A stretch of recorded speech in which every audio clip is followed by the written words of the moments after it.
everybody. This is Mandy, and welcome to 2218's Attitude for Gratitude podcast. I am here with Mr. Dapper Tad. Hey, everybody, it's Tad here. I'm hanging out with my other best friend, Mandy. She's filling in for Tim. He's feeling under the weather tonight. And Elena is also doing some 12-step work with a young lady. So that being that, how's your week going, Mandy? Good. It's nice to feel back into the swing of things, feeling healthy again after all the plagues that ran through over the holidays. So that's been fantastic. Got to get my coin and my tag this week for my 1 year, which was exciting and wonderful to get to celebrate it. Absolutely, and we celebrated that last week on the show. That was pretty cool. Fantastic. You getting your 1 year and Elena getting her 3 years. That was a pretty cool show. Anything else happen to you this week? I might have taken a handsome fella out to eat some steak this week. I don't know if you know anything about that. Oh yeah, I was there. That's cool too. We all have to have date night in our relationships and all have to do fun stuff in addition to the service work and the regular grind that we go through. But I was talking about a service position you may have taken on. I don't know what you're talking about. I'd like to congratulate Miss Mandy. She has become the new 2218's Board of Trustees Secretary. So congratulations are in order for you. And by presidential appointment, our President Scott appointed her this week. And so that's cool. And it's, 2218's happy to have you. You're overqualified for the job with all your degrees and whatnot and everything you do. So it's going to be cool. This is, for me, it's something, it's different to have someone to share my life with instead of doing my own things. And I'm not the best at that because for the past 3-5, my whole life really, I've done my own thing. And before we moved in together, I got used to running my own program. So like when we first moved into each other, we'd have, like we were gonna go to a meeting at 6 and I'd take off at 3. So it's been fun and pretty cool to have someone to share us the same and similar vision with while you still have your own stuff you're doing. Absolutely. Well, and I think it's been a great contribution to seeing where I am in my recovery too, knowing the codependency issues that I had or abandonment issues or whatever issue I had at that given moment, finding where I'm at, checking in with myself because in my recovery, I wasn't dating. I was focused on getting myself to where I needed to be and working my steps and having somebody else now as a part of that and you having your own program that you're working too. It's been interesting seeing how our programs will cross over one another. They don't necessarily always have to run parallel, and it's a beautiful thing to see. Yeah, it's pretty cool. It's neat stuff. We just got back from a benefit for our friend Carl, and we had talked about it last week and the week before. He's a really good friend in the recovery community, and he's got cancer, and he's getting married tomorrow. If anyone wants more information on how to donate to him, or you can contact Rob Herman. They'll still take donations. And speaking of donations, I'm going to cut the promo. Here at 2218, the world's longest continually running Alamo Club, we're a nonprofit, so we do take donations. Matt's going to put up that. We would love to have you help us stay open and help the community. We do lots of cool things here, like we have dances for people in early recovery. We do fundraiser stuff. We have a 4-step workshop every Wednesday at 6:30.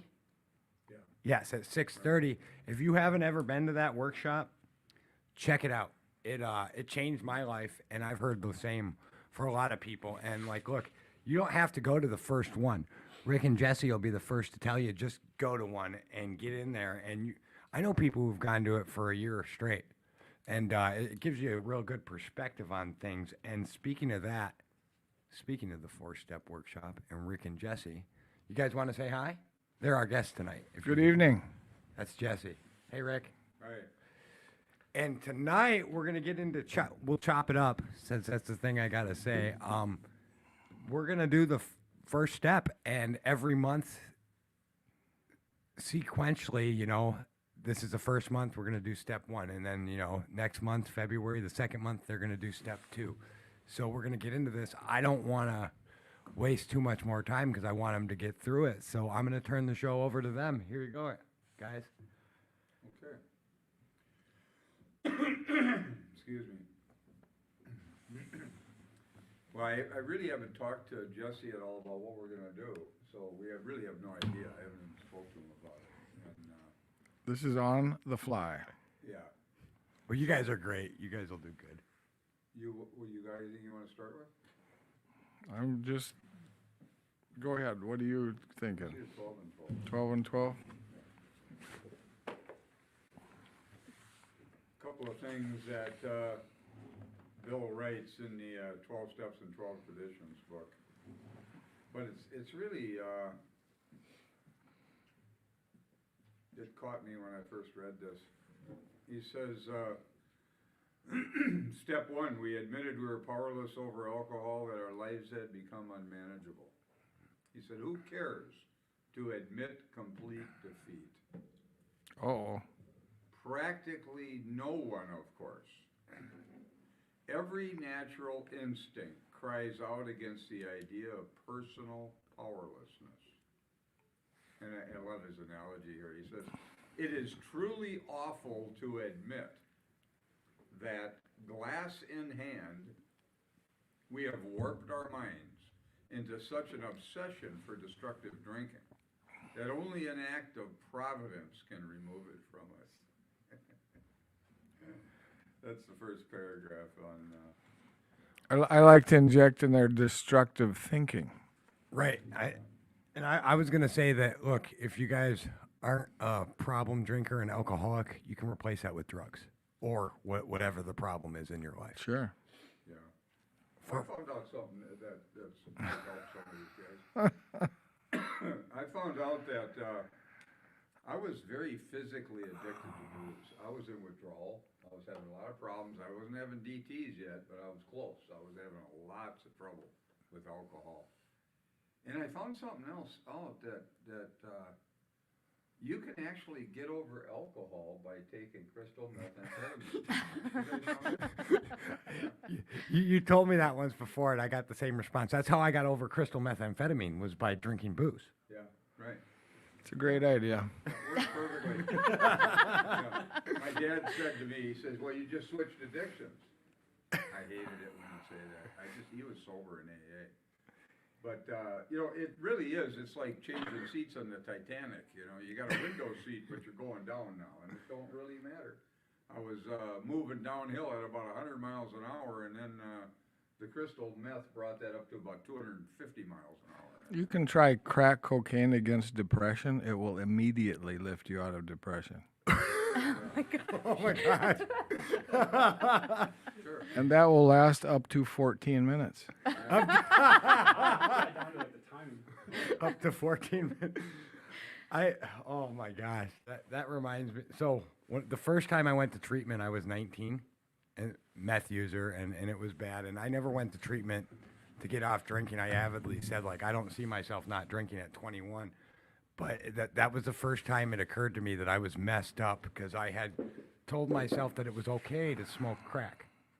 Because I went and smoked crack while in treatment, and it was okay because I was able to eat and I was able to go to bed.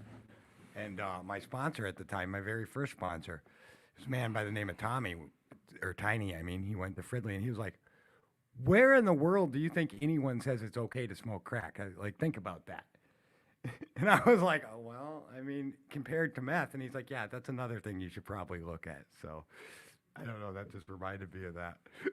Well, in the last the second to the last paragraph on step 1 and 12 and 12, he says, why all this insistence that every AA must hit bottom first? The answer is that few people will sincerely try to practice the AA program unless they have hit bottom.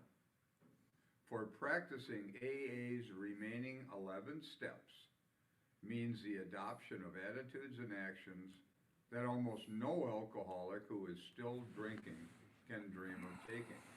Well, I'd add, and lots of us who are sober too. Right. Who wishes to be rigorously honest and tolerant? Ooh, are you kidding me? I was a thief. I mean, I was totally, I had so much self-deception, it's almost unimaginable. In fact, it was unimaginable. That's what self-deception is. Right. He says, who wishes to be rigorously honest and tolerant? Why? No way.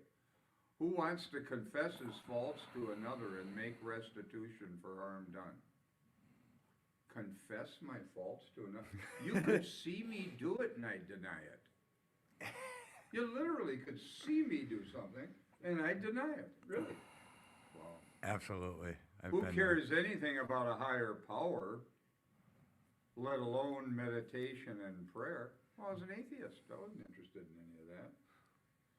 Who wants to sacrifice time and energy in trying to carry AA's message to the next sufferer? Well, I wasn't interested in anything like that. No, the average alcoholic, self-centered in the extreme, doesn't care for this prospect. Unless, now here's where I got to, unless he has to do these things in order to stay alive himself. That's right. Unless he has to do these things in order to stay alive himself. Yeah. Well, I got to a bottom, and it wasn't easy. Being a militant atheist, and solving all my problems. You know, when you're an atheist, you deal with life. You fix things, if you're like me. I mean, who's going to fix it if you don't?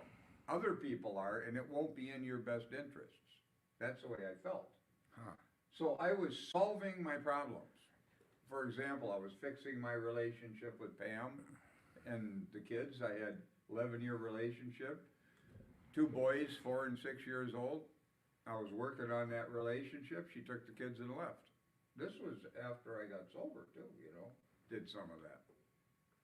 But primarily when I was using. I was fixing my business. I had some properties, lost them, foreclosures. I was working on my business. I had an antique plumbing fixture store in downtown Minneapolis. Had to auction that off when I got sober. Couldn't pay the rent, moved it 3 times. That's a story in itself that's absolutely ridiculous to even consider one move, let alone moving that 3 times. Sounds like a lot of work. Yeah. Every time I solved a problem, it got worse. Now, I don't know if you have that experience. I mean, literally, I could not solve anything. Every time I fixed something, it didn't get better. And the frustration of this is off the charts. Like the plugging one hole in the sinking boat and 3 more pop up. Yeah, like whack-a-mole. Yeah, yeah. Whack one down, 2 more pop up, you know. I couldn't deal with life at all. And when you're an atheist, there's no hope whatsoever. There's nothing but darkness when you've got this going on. And the frustration level is off the charts. I had just spent, before I got sober, 2.5 days hiding in the ceiling of the Social Security office from the police. I was burglarizing the Social Security office. I was actually trying to go to an outpatient treatment program at 1800 Chicago. It was right by the detox there. And I was going there to get Pam to come back because she had told me she was done. We did a little dance after I got sober for a very short time. But she said that she had gotten sober, so she was 2.5 months sober. She says, you got to do something. I'm not going to do this. So I went into this outpatient treatment program with no interest in stopping using.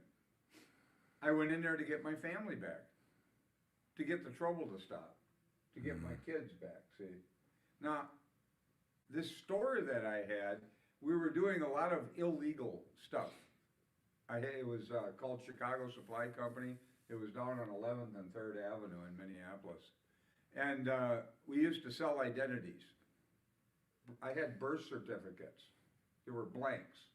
And I had an impression stamp, and I could stamp the birth certificate, and guys would buy them from me. I'd Damn. type in whatever name they needed, and they could go over to the highway department and get a driver's license in that name as long as it had the stamp.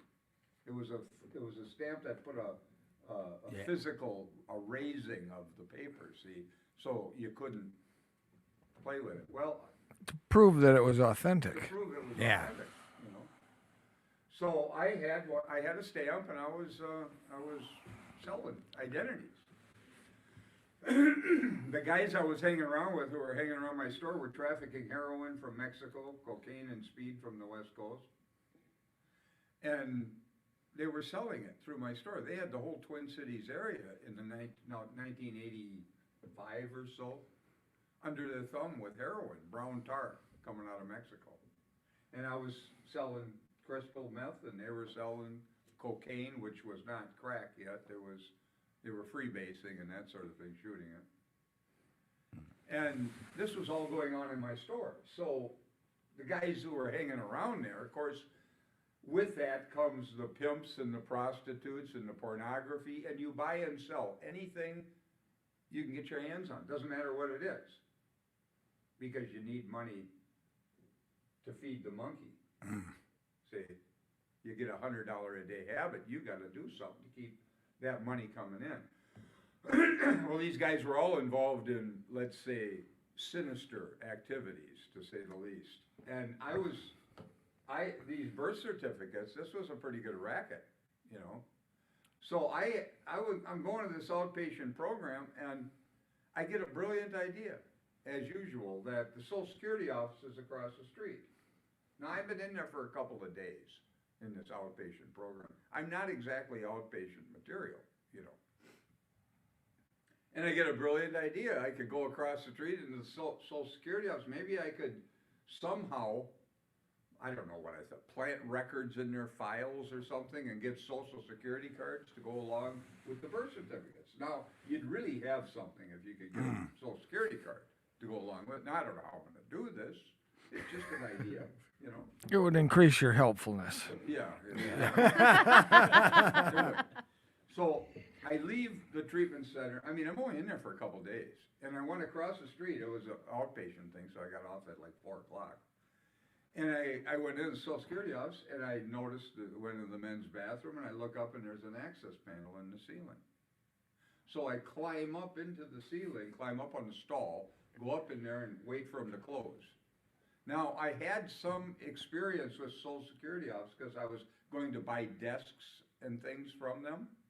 They were remodeling their office. And as Chicago Supply Company, I was buying and selling anything. So if anything I could turn a buck on, and I had some contact with the office, and I was dealing with them. So that also kind of gave me the idea, you know, how to deal with these birth certificates somehow and Social Security cards. So I come down that night after they closed. The office is all torn up because they're remodeling it, and I'm just starting to go through everything. I'm a thief, you know, so I'm looking at, I start seeing things that I could steal, you know, like VCRs. This is how long ago it was. VCR tapes and TVs on stands. They had 3, 4 of them. I gathered them up, put them in the middle of the floor. I'm going to steal all this stuff. Now, I don't have a truck. I guess I think I'm going to get this out of there and hide it behind a bush and go steal a truck. I don't, you know, at this point in my world, I was literally mentally ill. You couldn't get much stranger. I had no ideas of what I was doing. Well, I'm tearing up the office. I'm gathering all this stuff. This building is alarmed. This is a federal building. You don't have to break in, you have to break out. You're going to trip an alarm going out. Of course, we'll deal with that part of the adventure later, you know. We just won't worry about that because you're in a now moment, you know, with, especially when you got crystal meth going on. It's not a reasonable moment, but you're in it, you know. I like that you said that. Yeah. One of our listeners made the comment that you're like a nefarious Tom Cruise. But anyway, So I've got all this stuff gathered up, and I've been in there now tearing up this office from probably 9 o'clock at night when I came down, because they were working on the building after everybody was gone. And 4 o'clock in the morning, all of a sudden, I look up, it's like 4 or 5 o'clock in the morning. I got to get out of there. Haven't done anything I went in there to do. Often happens with meth also. Yeah, you lose it. So I'm thinking, I don't know what, it's just crazy. So I had keys. I was opening all the drawers. I was going through everybody's desks. And I found some keys, and I opened up this one room. It was a computer room. This is the Social Security office. All the numbers. This is a computer room. The police are there immediately. I see the lights going outside. I went back up into the ceiling and hid from the police for 2.5 days. A buddy of mine who was a burglar had told me how to handle, you burglars out there, I'll give you some information that he gave me. It's good information. Don't leave the building. You'll get caught leaving. Hide in the building. So I did. I hid up in the ceiling. Climbed down between a couple of men's and women's bathrooms flush into the wall. I'm a plumber by trade.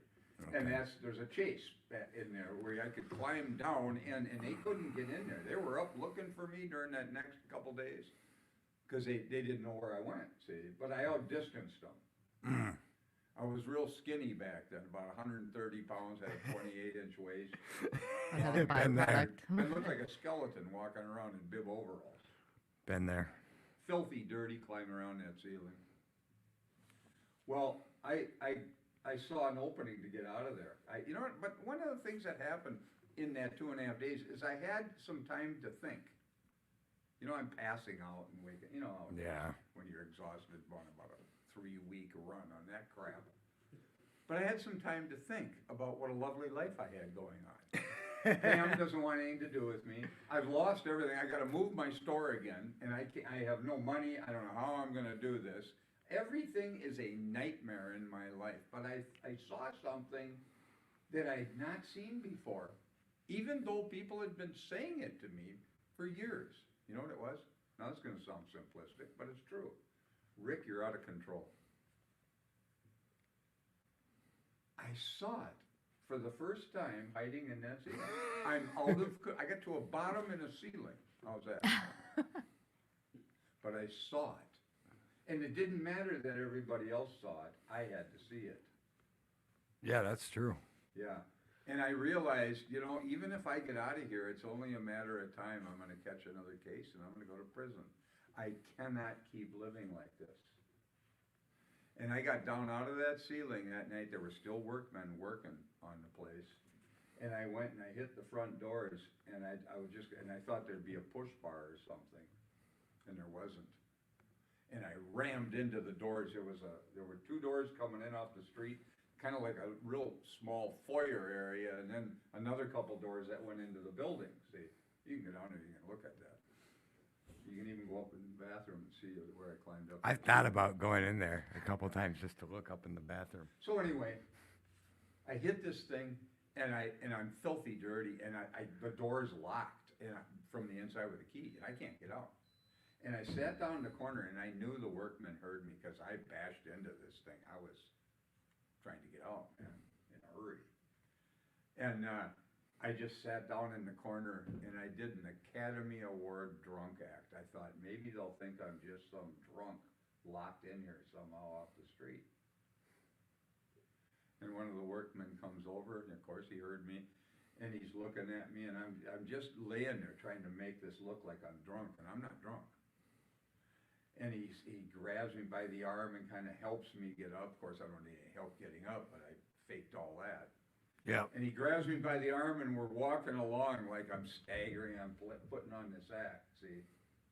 And they're changing the locks on the side of the building. And the guy, there's a locksmith out there changing all the locks. And we walk along, and as I was walking, I was thinking, I don't care, I'm just going to go to jail. I cannot do this anymore.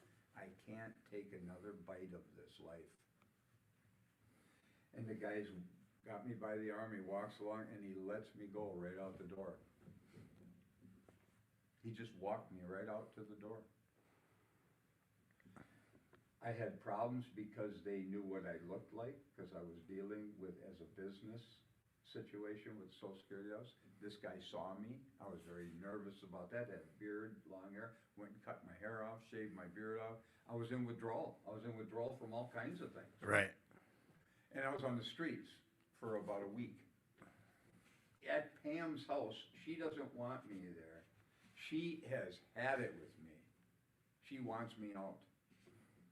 And I'm losing it. I'm actually losing my grip. I cannot control myself anymore. I have never not been able to control myself. But now I was there. Because That's a scary place to be. Yeah, and I couldn't solve any problems, everything was a nightmare. I found out I could get in on a Rule 25 in a treatment center, and I finally made that happen. But I was in my space, my house, or where I was living, my furniture, my stuff, and I did something that I'd never done before, and I really had disdain for guys that I drank with when we were drinking, because they'd get pissed off, they'd go crazy and break up their stuff, break up their own furniture, they'd just go nuts. Yeah. Guys I was hanging with when I was a teenager and in my early 20s were like that. And I did it. I lost it, and because she was screaming at me, and I'm in withdrawal, and I just went nuts. And I caught myself, and I thought, holy cow, I am literally losing my grip. And I found out I could get in on a Rule 25, and I did. And I spent 3 weeks in a treatment center going through withdrawals from lots of things. There's a lot worse places you can go through withdrawals than a treatment Yeah, center. that's right, that's right. But I just bounced off the walls. I was just insane. But I was 3 weeks sober, and I came to a place where I finally said, I'll do anything my Lord said. I don't care what it is, I'll do it. I can't stand my life. I had that 3 weeks, major pain and conflict with my life. And I just couldn't take it anymore, and I'll do anything. I said, I'll do anything, and I meant anything. Laying in this bed, and all of a sudden it's like bang, like this. These rushes start running through the top of my head. It's like electricity, like somebody plugged me into the wall. And it's waves of electricity running in the top of my head and out through my feet. Just one wave after another. This was so intense, it was almost as if somebody had plugged me into the wall. It was just bizarre. I'm a militant atheist. I'm the guy who gets the Jehovah Witnesses in the whole house, and I start slandering them and hammering on them when they come in. I'm just mean. I'm a mean, aggressive guy around religious stuff. So this is a bizarre experience now with this electricity running through me. I get this peace that kind of washes over me with a sense of knowing that everything will be okay if I just stick to the commitment I just made. What was the commitment? I'll do anything. Nothing's okay. Everything's a mess. But I knew it was true somehow. Everything will be okay. If you stick to the commitment, I'll do anything.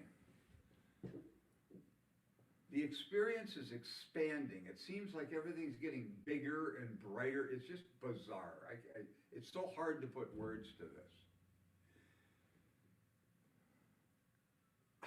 It's just an incredible experience. And then I get this in my head.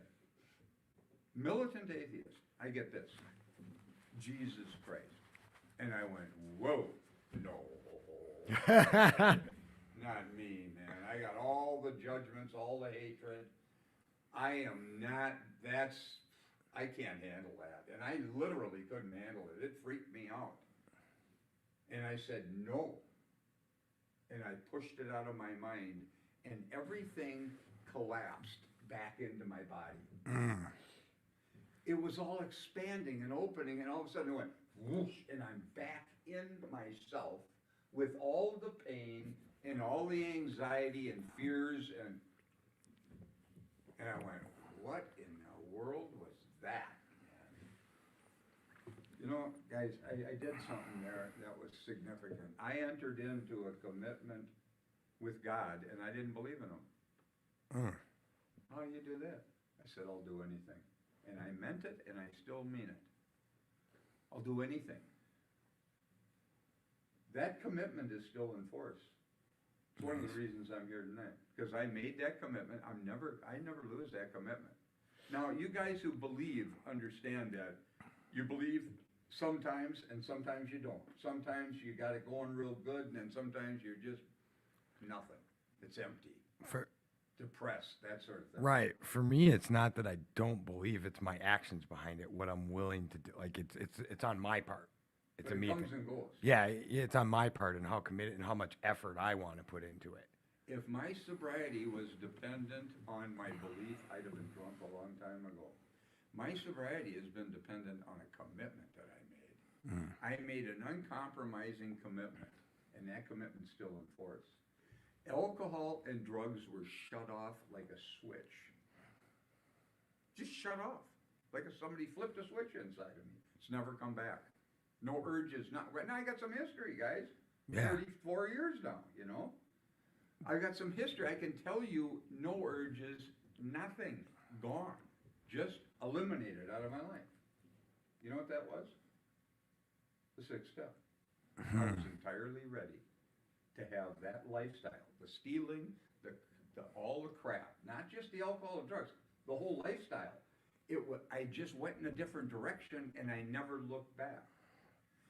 But I got to a place where I couldn't stand myself. You know, everybody couldn't stand me long before I got to not being able to. Right, It right. was- I've been there. Yeah. But I got there, and I'll never go back. I just won't. The old timers here at 2218, and I was with, when I came in here, they were all 20, 30-year guys. They were 30 years older than I was. I was 35. So there's a lot of these guys, and I'd look, I'm done. They'd say, you shouldn't talk that way. You know, this is a day at a time. I said, you know, I didn't say it to them because I love these guys and I respected them. Right. But I thought to myself when they'd say that, you know, you shouldn't talk, this is a day at a time. I said, I don't give a shit what you think. I don't care. I'm done. I know the party's over. Maybe you don't, but I know it's over. And I will say that when I first started coming around these last 5 years, hearing you say that, because Jason, my longtime sponsor, had kind of sent me to shadow you. I was probably supposed to talk to you more than I did, but you know, and It wouldn't have helped you anyway. right, I wasn't ready. I wasn't ready. But you know, this time around, I started saying those same things, and people said the same things to me, and I got frustrated. And Jason's like, "Just go listen to Rick. Rick had the same experience. Like, not that you're gonna have the Rick Bowman experience, but Rick had the same thing. He was done. So was I. You know how you know when you're done? I don't know. You just know. You know when the party's over. I can't tell you how you're gonna know it, but I knew, and I was right. There was, and I'm telling you, I knew it was over to the point where I come out of that treatment center with all my old ideas intact. It didn't change all my old ideas, but it took the compulsion and the desire for the lifestyle. I just went in a different direction. But I still had to deal with you know, just because you get the monkey off your back doesn't mean the circus is left town, Well, if you know what I mean. And that's what I was going to ask you, because like I had experiences. I got done with treatment this time, and I was done, and I went to a sober house, and I was going to get kicked out. I spent a whole night, and there's been a couple nights where like I was just crying because I had all the excuses and reasons that I would have used in the past to go back out there. So I spent nights on the phone with people crying, like, please don't let me go back out there. Like I don't want to go back out there. But all the things were set in motion for the BS reasons that I would have used to go back out there in the past. Like, did you have nights like that this time? Never. Nothing. Gone. Here, I shared this story, you know, in a talk. This is probably 25 years ago, maybe 30 years ago. I get this in the mail. I'm not sure who sent it, but this is what was sent to me anonymously. I get it after a talk I did. And it says, the moment one definitely commits oneself, then providence moves too. All sorts of things occur to help one that would never otherwise have occurred. A whole stream of events issues from the decision. Yeah. Raising in one's favor all manner of unforeseen incidents, and meetings and material assistance which no man could have dreamed would have come his way. Says, whatever you can do or dream, you can. Begin it. Boldness has genius, power, and magic in it. Begin it now. Everything, I saw it as time went on, years after, that everything streamed from that decision. That decision opened up a whole world, and my recovery has been like a Cinderella story. And I'll share stories with you as we go through this year with this stuff, of things that are so outrageous, they make no sense, yet they happened.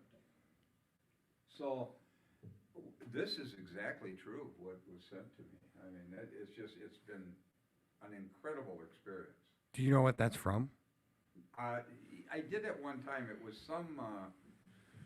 somebody told me it was some Scottish, Okay. I don't know, maybe philosopher or something, I Okay. can't remember. I was That's- told at one point, but, That's really cool. I've never heard that before, but Yeah. it makes a lot of sense. yeah. Make a decision. It's all bullshit until you make a decision. You gotta be sick of yourself. I got sick of myself. Some people don't live through the whooping. I'm lucky. I lived Yeah. through the whooping. I died twice and was just fortunate enough for my circumstances to, the first time I died in front of an ambulance. Pretty lucky. The second time I died, I died right in a cop car. Almost hit me. So I got pretty fortunate both times that, those were the circumstances. I don't know that the third time I die, there's going to be someone who can save me sitting right there. Well, I don't think alcoholics are afraid of dying. I think they're, or drug addicts, they're afraid of living. Agreed. They're afraid of living in the pain. Well, I wanted to die till I died twice. Yeah. Then all of a sudden I wanted to live and change my ways real quick after that. It still took me a month to get into treatment. I couldn't take the pain. That's what motivated Yeah. me.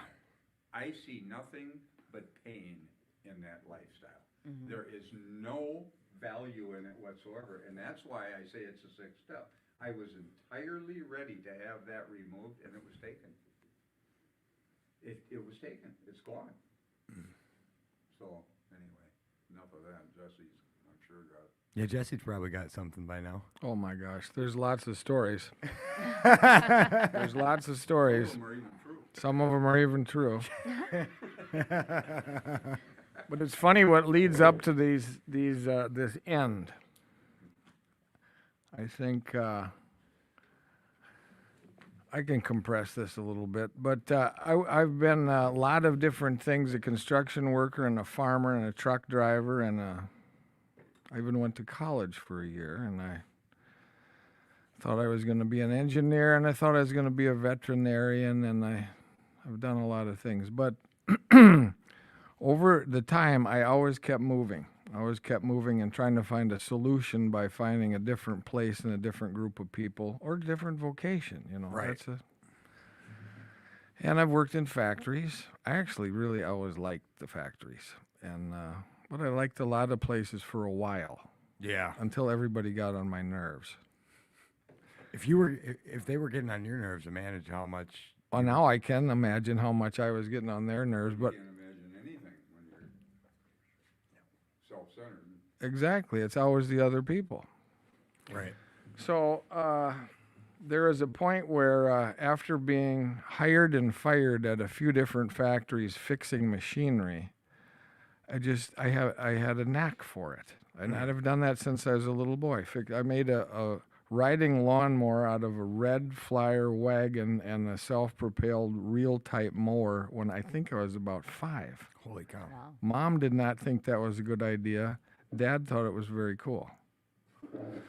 But so this all, there's all these disastrous relationship endings. One farmer, I got a bill for the fuel oil on a farm that I was managing. It was just me and some cattle. And I got a fuel oil bill for $1,200. It was a very large fuel oil tank. You wouldn't think you could get in trouble with just you and some cows. You would think you couldn't get in trouble. When you say it like that, though. Kind of makes me wonder what the hell Jesse was up to. Of course, it makes you wonder. Yeah, you do need to drive into town every night to the pub. Ah, But anyway, so this on this particular farm, this bill comes, and I am so outraged at this bill. I call the farm owner. I don't think there was a tenth of a second before I was screaming at him. And I do remember part of the conversation where he said, "Jesse, I'll just come out to the farm. We'll talk about it." And he did, and he was a decent guy. He was a pilot, Air Force guy, and he inherited a couple of farms. But I started yelling at him. By the time he got out of the car, walking up to the farm, he said, "Look, let's just go in and sit at the kitchen table." You know, kitchen table is a decent place to have a conversation, work things out. That led to me screaming at him until the point where he said, "You're done." I think I said I quit right about the time, just a minute after he said, "You're done." But there's several dozen of these events. Change the place, change it from farming to a factory, change it from that to construction, to different people and different bosses. One of the things I first heard in the workshop was, "Let the boss be the boss." That is such a radical, right. ridiculous, unbelievable idea to me, but it really works. It's one of these things that you can just try. A lot of these ideas, you can just try them out. See if they're true. It makes sense, though. Well, see if they work, because my life wasn't working at all, but I had these abilities to get stuff to happen, see? That's a common theme in drunks and dope fiends' lives. They can't let the boss be the boss. Right. It's something as simple as that. If they could just do that, they could probably have a job. There are some simple things that are life-changing. That can be one of them. So this I'm only in my 20s there. But this goes on for decades, from city to city, jobs, but and they would end furiously. One time I was at lunch, and I was actually had worked my way into being a manager at a little factory in Burnsville, and I'd estimate half the staff liked me and half didn't. But who knows? That's just me making that up. But one of the gals called me on my cell phone and said, "Jesse, don't come back from lunch. The police are here and they're changing the locks on the building. They're going to fire you." I said, "Oh, really?" "Yeah." So I took that advice and, of course, rented a semi-truck that night and unloaded the things I thought were mine in that building. Damn. By wiggling the door open, of course, because that's not breaking and entering. That's wiggling. That's wiggling. That's wiggling and entering. Way different. The day later, down by a warehouse, when there were 4 guys reaching behind their coats like this in these cars that surrounded me and said, "Jesse." I said, "Yes." "Please raise your hands up. This is the Burnsville police." Well, I didn't get arrested for that. I was held for a while, but I actually didn't. They couldn't find a crime. So there's been a lot of my life where they couldn't actually find a crime, but the selfishness and the conflict that I could generate in situations was huge. So this went on, and finally I had my own company for a while, building and fixing machinery, and I had a salesman says, "Jesse, how do you figure out what to charge for this stuff?" And I just kind of went like this behind my back, and I pulled out a bouquet. He says, "You just pull it out of your ass?" I said, "Basically, I just make it up." But when you're real busy and you're building this giant, I always wanted to build a giant industrial base where everybody comes out ahead. You read this right in the big book. Oh, it would be great if my plans would only go just as I wished. The show would be wonderful. Well, anyway, I kept doing that, and I could outsell what I could produce to the tune of about 8 to 10 years worth. And at one point, I discovered that crack really will cure your depression. It'll stabilize your alcohol drinking.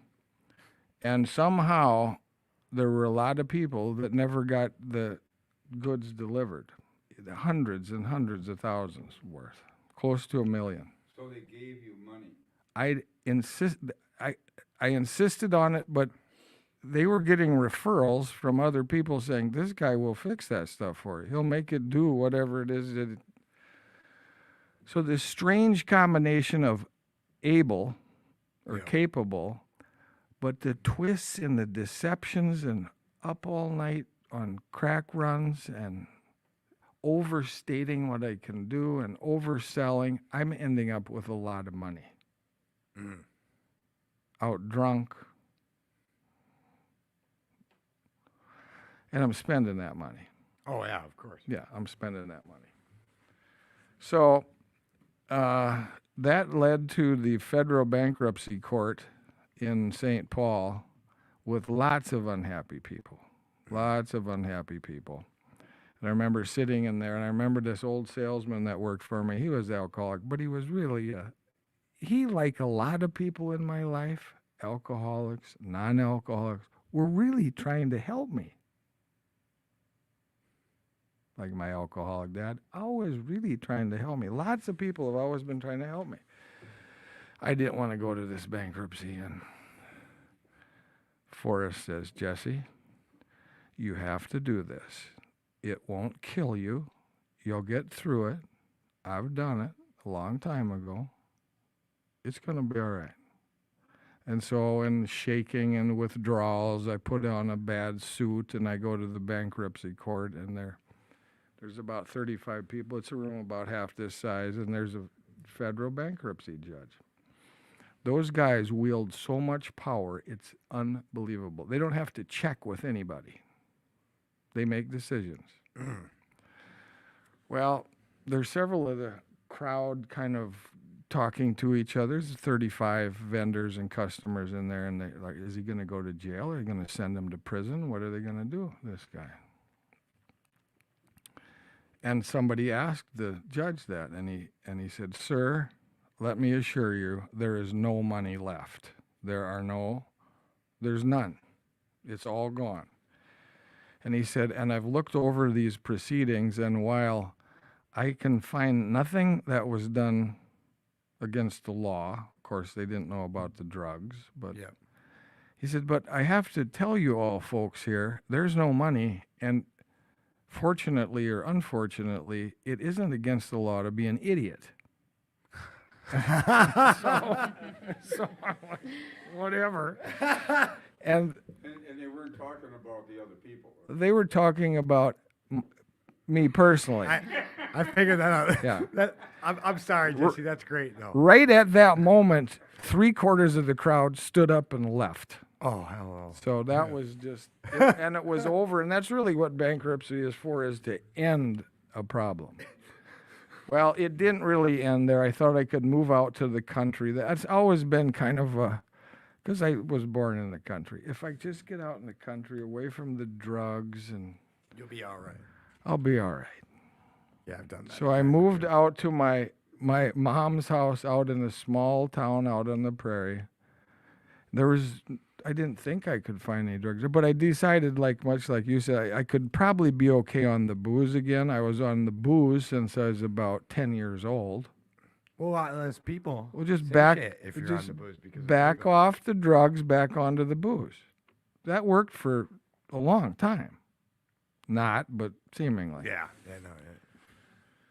Well, that was terrible. It took about 3 days to find the drugs, and the booze was still just as bad as ever. And so that misery lasted for a couple years. Find a welding job, and okay, I can do a good job welding, and then drink and weld, and it's terrible. Yeah.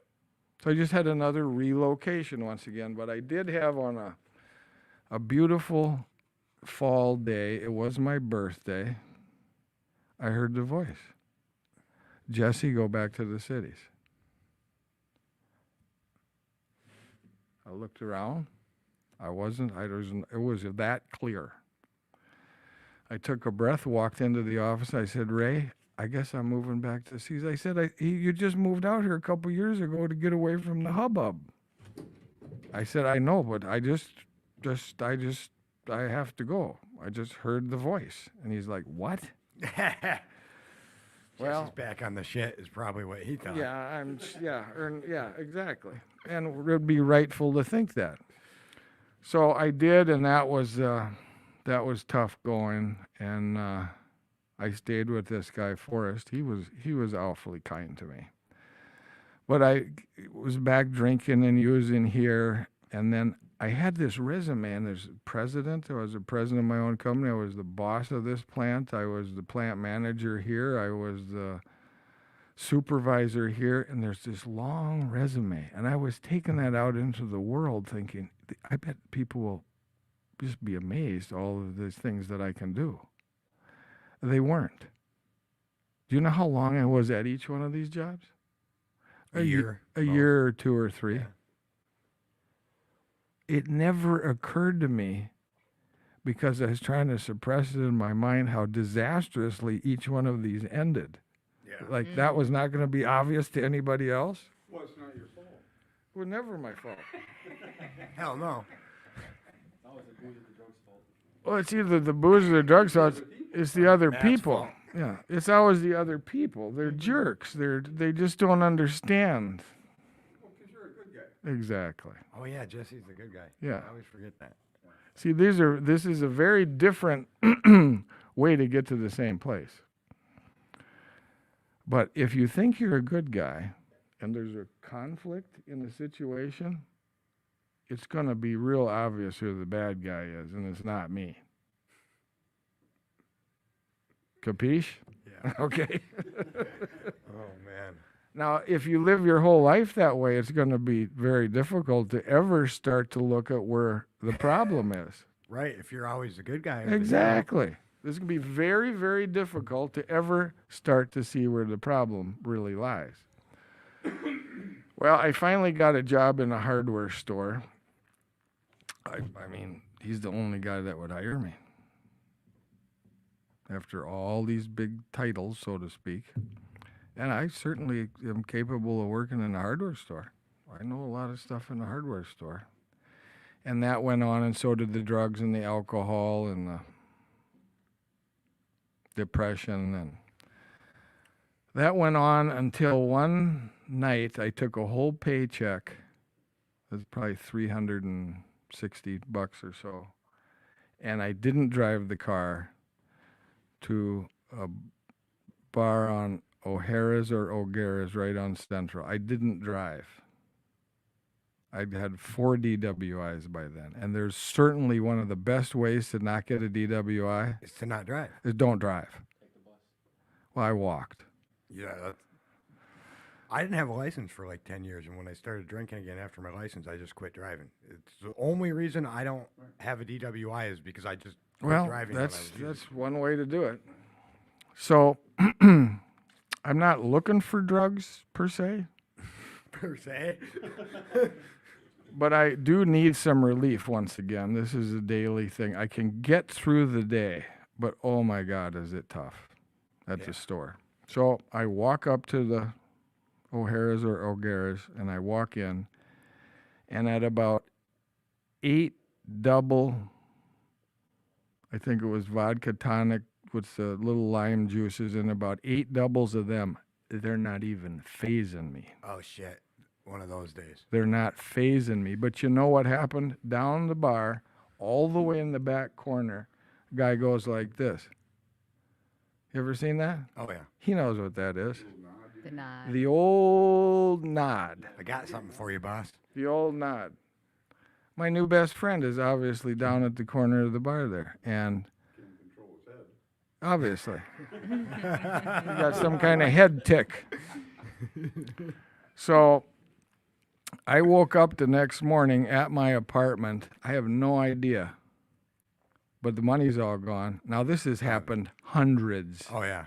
of times. Somehow I made it back to my house. The money's all gone. Pretty good bet there was crack and alcohol involved. And so I'm on the 1000th time, perhaps. Now, right before this, I've made a giant effort to try other religions than the one I was trying my life. So I came at this from a so-called believer, if you will. Okay. I tried the native people. They were cool. They were really cool to me. I tried the Catholic people.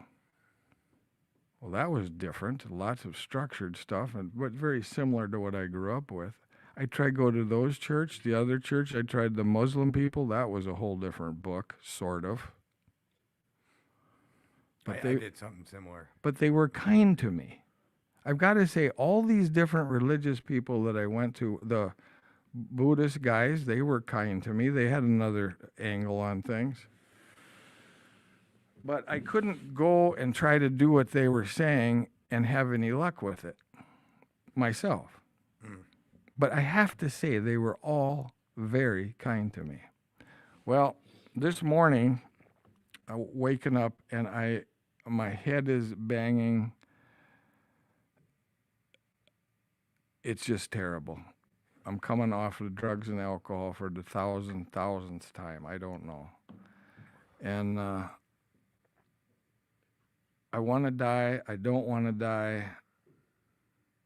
And I did this. I rolled out of the bed and I said this exact prayer. God, I have no idea how to pray to you because I've been trying all these systems. Yeah. And then I said this. God, I have no idea what to do. And at the end of those two, have you ever said something to your girlfriend and kind of met it like 90%? Yeah? Constantly. Met at 90%? Yeah. That's not what I'm talking about. Have you ever said something at 100%, no less than that? And those two ideas I actually meant at 100%, absolutely no less than that. Those two ideas lined up in my mind, and I took off. This is coming down off of whatever $360 worth of drugs and alcohol will do for you. I'm in so much pain for the 1000th time, and I just left. The apartment and everything? I just disappeared. Right in the middle of that prayer, if you will, I just left. And I went into some lights. It was yellow, then it was blue, then it was green, then there was thoughts, then there was a voice. And it said, let go of everything and hold my hand. And it was happening as he said it. And I just took off. And there's paintings I see people illustrating stuff like this, and there's videos, and there's all kinds of stuff. But I just left. And I don't know if that was whatever that was. And all the pain disappeared out of my body. I think I disappeared out of my body. I don't really know exactly what happened. But that's the last day I used drugs and alcohol. And then I laid down and slept. I don't know how many days I slept, but I think it was more than one. And when I got up, I remember looking around the apartment, kind of like waking up for the first time ever. Yeah. And I looked out the back. There was nothing left except a rug and a bed. It was all pawned. In the back porch, I remember seeing the dust twinkling in the sunlight. And then I looked around here, and then I looked at the wood. Everything was so beautiful. Then I looked at my hand. Then I walked around. And I didn't remember if I had a job, where I was, what I was supposed to do, what's going on here. But I didn't think I'd actually need to follow through. There was a third thing that came to my mind when this happened. Go back to AA. So I heard those three things. And I'm like, then I'm looking around. And that idea came back. And then the next thought I had after that was, I don't think I'll ever need AA. I am so happy. Oh. I don't really think I ever need anything. But then as I was trying to figure out what to do and where to go and do I have a job? I've had a lot of jobs. And then the hours ticked by, and the happy kind of got piled on with these other ideas. Yeah. And a couple of days went by, and about, I don't know what day that was, but by the time it was Saturday, I'm like, I'm unhappy, I'm anxious. But I remember go back to AA, and I went to Saturday Night Live, and I recognized one person out of 300. And I said, would you be my sponsor? And he laughs. He said, sure. I didn't know you had a problem. I'm like, I got a problem. And that's the last day I used or drank. But how wrong I was about thinking that I didn't need AA. I have never been probably more wrong about anything. It's been the most vital aspect to retune my mind and retune my life at the kind of things Rick was talking about. Yeah. Because the sort of mass amounts of mental illness and confusion and selfishness and self-delusion that had been leading me through life, that can get mixed up again. But these kinds of AA activities, that's why I love AA so much. I don't know anything else that will help redirect, reorganize, and clear up a direction in my mind than AA does. I don't know of anything that's better than that. So you had a belief, I had a belief. but I didn't. He didn't. Yeah. Even though I had that experience, I rejected it and denied it. So I had a Jesus Christ experience as an atheist, and it didn't convert me. I was still an atheist. I I tried. came in with that going on. He comes in believing. I come in with believing, but I never had that kind of experience in all the studies I did. Right. So that experience launched me into the same thing, and something funny, if you will, happened over a few years. I kept trying to go back to what I was doing before I had that experience and try to implement that experience into my learning, if you will. So you have somebody with an experience who's a jackass Been there or too. with no awareness, okay? I'm sure we can all relate to that on some level. Well, but so over some time, then I found really the workshop whittling down the ideas in chapter 5 and how simple and easy it is to get some clarification around what my mistakes are or what 12-step work. 12-step work is the same as it was on day 3 and day 5 and week 2. I'm going to read this book and try to help others, share my experience, strength, and hope. And so other than there was a period at about, I don't know, maybe 5 years where I thought I'm going to go chase some storms and make a lot of money, and I quit going to AA for a few months. I'm a big fan of AA, but I found that it's vital for me to stay in AA in the process, trying to help people, share my stories.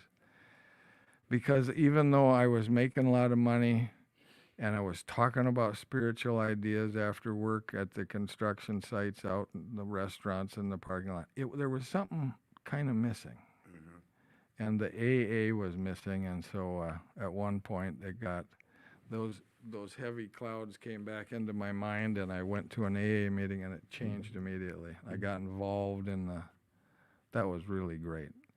South Coast, Louisiana AA meetings. See, that's a great spot. Well, they're all great meetings, but you get back into the kind of things that we do in AA. And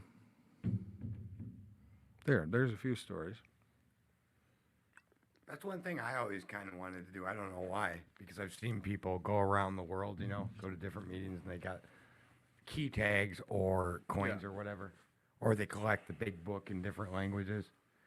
It's always something that's just kind of fascinated me, how different we are, whether it's language or cultural or a place, but how it's the same. Yeah. And it's just something that's always really fascinated me. Well, it's all started by a whooping. Right. And no one can tell you if it's dying 2 times and sitting in a garage in a chop shop for a month, or if it's sitting in the Social Security walls for a couple of days, or if you're blessed because you're a good guy and you get a spiritual experience to rocket you into it, or what it is. Vice versa, no one can tell you what. Because my bottom, no one's going to tell me how it's going to happen. I'm not going to tell Jesse. Vice versa. So I think that's just something to keep in mind. Is that look, man, something my uncle Dennis Banks used to say, and he's one of the co-founders of AIM, the American Indian Movement. He used to say there are many different paths to the same place. So, like, don't question it. And he was talking about getting sober, and he was talking about, he was talking about God when he was telling me that. Because I was constantly like, is it okay if I burn sage, but I still believe in God? And he's like, dude, it's the same thing. The Great Spirit, God, same thing. There's many, you know what? There's many different paths. You just got to do what's right for you. You don't have to worry about what I do. You don't have to worry about what your mom does. You don't have to worry about what your dad does. You have to worry about what you do and what works for you. I think it is neat to hear how other people get those ways. And one of the things in my life that I've had to, I used to see things like a couple years ago. If I'd have met you guys, I would have seen things that I liked with you, Rick. So instead of taking those things and still being me, I would have followed you around and tried to become Rick. Or if I seen Jesse, I would have tried. And so, like, that's the thing. Like, because there's only one Tad, there's only one Rick, there's only one Jesse. And so it's best to be yourself. Now, I can implement habits that you have that might help me. That's okay. Like the 12 steps, or if, like, you're a really good planner and you use a schedule and that helps, I could implement that type of stuff. But I don't have to be Rick B. I don't, because I'm not going to do a good job at it. And, Yeah, I'm not doing a very good job at it either. Right. But when I get people telling me once in a while, sober house manager or sponsee, and they say they want to be me, or they'll say that, and I'm like, dude, I can barely be me. Careful what you wish for, dude. I can barely handle it most days. And so, I mean, that's kind of what I got. Usually we do a segment, but Tim's not here, and we're not going to do it. He does tidbits with Timmy, and in the middle of his tidbits, he tells some jokes. And I know, Rick, you got a lot of jokes. So if you'd like to tell a couple jokes for the middle of the show, you're on. Yeah, I got one for you. You hear about the guy who was standing at the at the casket with his son, and one of his son's friends in the box, and he says, "What happened to your buddy?" The old man says to him, he says, "Well, he drank himself to death." The old man said, "Holy God, he's so young, Hadn't he ever heard of Alcoholics Anonymous?"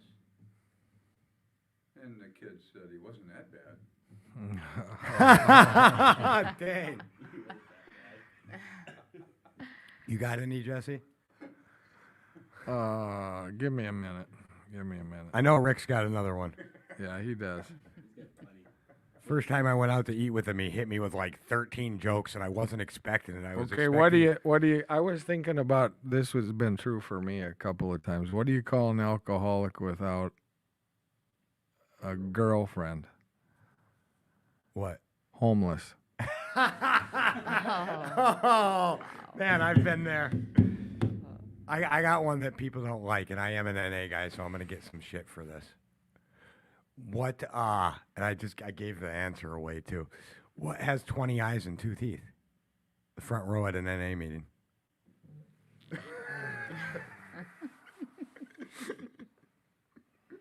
My friends have given me a lot of grief about that. Yeah. You got one, Mandy? Oh my gosh, no. No? No. Hers are all short jokes. Oh, here what we Matt go. said, hers are all short Oh. jokes. If you don't know, my lovely Mandy is 5 feet tall, so he was taking a shot at her. Just remember, for a little thing, I'm a big deal. And my temper's just as short as my stature sometimes, mister. Okay, this is bullying. Okay. You Irish? Oh, yeah. Yeah, there's an old Irish saying, is that a personal fight or can anybody get in? Yes. So I got a couple right here. A scientist interrupts an AA meeting. I've just invented a cure for alcoholism. Take one of these pills and you'll never be a problem drinker again. And the AA member asks, what happens if you take 2? I'll do one more. A member of AA relapses and ends up getting pulled over for a DUI. He goes to jail. He's so drunk he puked on himself and wet himself as he just lays on the bench in jail. His sponsor eventually comes to bail him out and says, well, have you learned anything? And the guy responds, yeah, I got to quit driving. That's right. You know, I just want to tell you a short addendum to that story about the Social Security office. There was an old timer here at the club named Joe B. Maverick was his last name, and he's gone now. But he had worked at the Social Security office, and one day I was about 3 or 4 years sober. I was working in the trades again, and I was going over with him to his son's over in St. Paul. So I met him down here. He's driving me over. And I'm thinking, I said, you know, should I tell him that story? So I did. I shared with him what I had shared here. And he looks at me and he says, you know, I wouldn't believe this, but I know it's true because I was working there at the time. Yeah. Some of the shit that we get ourselves into, have been through, is like movie worthy, or like it sounds like someone made it up. Yeah. Right. Some of the worst experiences end up making the greatest stories, though, and Right. thank goodness that we're alive to be able to tell them at this point. It reminds me. So before I got ready, I had a brief 3-year period of abstinence, and like I wasn't honest. That's a whole nother story. But like, so it was the first time I really put some effort in being sober. But I had to move away to Fergus Falls, that whole stuff. And when I went to treatment, I went to a place called Project Turnabout. And the first time in my life, I was honest. I did my drug history and everything that I did. And the counselors and the people told me I was lying. Like they were like, yeah, bullshit. No one could have done all that. No, like, and I was being honest for the first time in quite a while. And, you know, it jaded me. It made me feel like I wasn't, you know, like, well, fuck. I try and everyone tells me, fuck you, you're full of shit. I was like, oh. Then mom comes to family group and, you know, and she basically verifies everything that I said. And like, you know, the stabbing people, the peeing on, just all the crazy stuff that I did in my using. And, you know, I don't know what the point was. It was just, you know, the fact that I had lived such a life that I had to have someone else verify, even when I was being honest, verify my stories. And, you know, just said something to me in it. And I wasn't ready then. Because that, you know, after I got out of treatment in those 3 years, that was probably the last time I was rigorously honest. Because, of course, you know, I pitched some shit in my head that if you're rigorous honest, they're not going to believe you anyway, so you might as well do what benefits you. And, of course, the 3 years didn't last because of that. So, I mean, it took me a long time in my life to get to a point where I'm just honest. And unless, you know, there are some times where I trick myself. Where I don't even know I have an addendum or an agenda. It's been put on to me by sponsors, by the girlfriend. I'm talking to people. It reminded me of you when you were telling how you were helpful. Someone calls me to help with a problem for a group here, and I'm pitching my agenda to them, and they go into the business meeting, and they go and speak my words. And a friend calls me, he's like, you talk to this person because you coached them up real good. They sounded professional, but you slipped in a couple things that you've been talking about for a year. And so like, I still have those moments where, you know, and I think I'm helping, and maybe I am, maybe I'm not. Well, this is like the movie, there's a movie called The Never Ending Story, which is a good one. I love that movie. That movie's great. The movie's about a book, I think. But Yeah, I think it is. But so is self-awareness. It's a never-ending adventure. it feels like that sometimes. Yeah. And the self-awareness comes from when you have that moment when you can finally be honest. Like for me, I always say the biggest lies that I sell are the ones that I sell to myself, because if I'm going to believe it, it's going to be that much easier to tell it to everybody else, right? And I mean, for me, at my rock bottom, I was always that person that said, "Oh, I've got this, I've got this, I've got this," no matter how bad the situation got. And I used to call it my fall from grace when I finally had that moment saying, I don't have this anymore. And by then I was way far past where I should have been. And having that moment of honesty finally with myself, saying, no, I don't have this. I'm not smarter than the substances that I'm trying to use because I'm using them to escape myself constantly over and over. So I think that for me was where my rock bottom truly happened, was saying, okay, I've been lying to myself this whole time about where I've been. It's really awful when you don't believe that there's a power that can help you. Right. The frustration is off the charts with that one, but I don't ever want to go back there, I'll tell you. I vividly remember when I started using. So when I say I started using methamphetamines again, I was off it for 10 years, but there were a few times in the middle of drunken blackouts that I woke up with a pipe in my hand. That happened a couple times. And, you know, I had a 30-day run where I got back on it that resulted in consequences. But when I say I started using again, which I really had never stopped, I meant every day for like a good period of time. And it was it was the last time I used. I just vividly remember looking in the mirror and looking at myself, and I looked like shit. I was just similar to how you described yourself. I had a beard. I couldn't shave my beard because then you could see my sunken in face. I was probably 130, maybe 125. My eyes were a different color. When I got stopped by the police officers, they didn't believe. I have a long file, guys, in Blaine. And I'm not bragging, but they didn't believe it was me. They didn't think that I was Tad Ackerman. They didn't believe it. That's how different. And I just vividly remember looking at myself and like, I don't even think I'm me. Everything that made me was gone. And that was the time that I was like, you know what? I can do this for the rest of my life.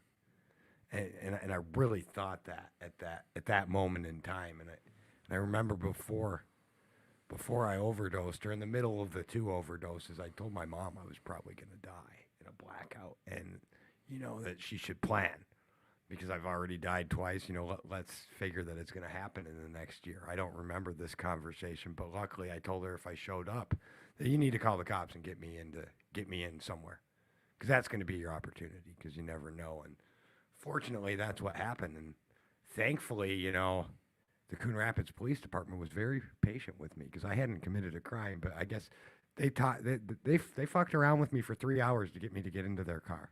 Every time I'd go in their car, I'd say 1 cigarette in the garage, and I'd go smoke in the garage for 20 minutes, and I'd like fall asleep, and then they'd get me out, and you know, like you were talking about in the coming to and fro in consciousness. And finally, the last time, he hands me a letter. The police officer does. And I open it, and it's from me. It's from myself. I wrote it. It said, "Dearest dumbass, get in the car or you're going to die. Like, we're done with this shit. You've been at it for too long. Get in the fucking car and go with the cops." And that's what the letter said. I was like, well. And I go to get in the car. I'm like, "You guys want to pat me down?" And they're like, "We've already patted you down like 6 times. Get in the damn car. We're going to the hospital." And that's insanity. Like, fortunate, you know, I tried to leave too when I got to the hospital after the cops left. I talked to the ladies at the desk, you know, checked into the ER. The cops had left, so I was on my own. I was like, I'm going to go smoke a cigarette. And strangely enough, you know, how things happen when some lady that I've known for a long time and went to school with, she's like, "I heard everything, honey." And she just sat there and hugged me until they called me and put me in somewhere where I couldn't leave. And, you know, God, moments like that have happened through my whole sobriety. Every time I was in danger or something like that's happened. You can't explain that stuff.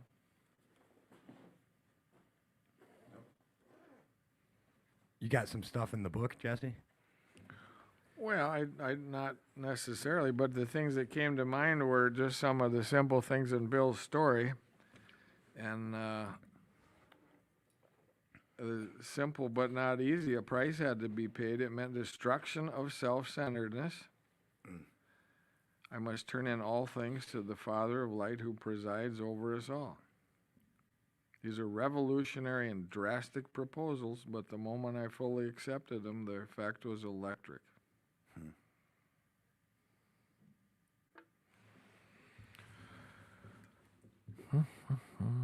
The other thing that crossed my mind was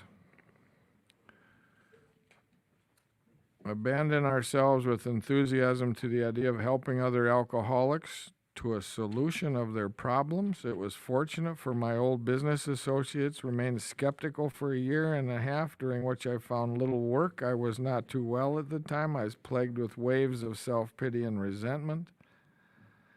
This sometimes nearly drove me back to drink, but I soon found that when all other measures failed, work with another alcoholic would save the days.